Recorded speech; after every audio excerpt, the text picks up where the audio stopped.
Hey YouTubies, I want to point something out. This is something I came across in years of research that is very important. It's called the Old Copper Complex. The Old Copper Complex is a term used for ancient native North American societies known to have been heavily involved in the utilization of copper for weaponry and tools. The evidence of smelting or alloying that has been found is subject to some dispute, and a common assumption by archaeologists is that objects were cold worked into shape. Now, some of these artifacts from various sites have been dated to 4000 to 1000 BCE, before Common Era, which would make it as old as 6,000 years old. There is a photograph from a museum in Wisconsin of a copper knife, copper spear points, copper awls, and a copper spade from the late Archaic period in Wisconsin, 3000 to 1000 BC, 5,000 years ago.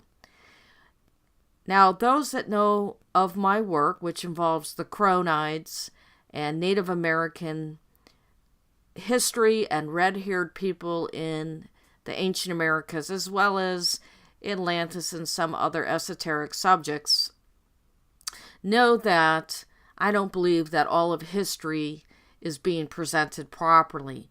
And I have been out to many Native American sites and museums along the Mississippian area, as well as out in the southwest of America, and I've been to Mexico and a couple other places.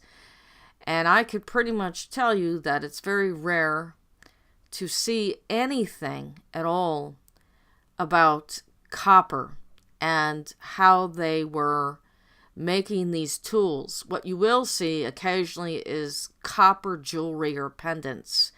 And I have seen some copper pendants all the way down to Alabama. And one of those pendants had a hexagram on it and a Hamza, which is a hand with an eye.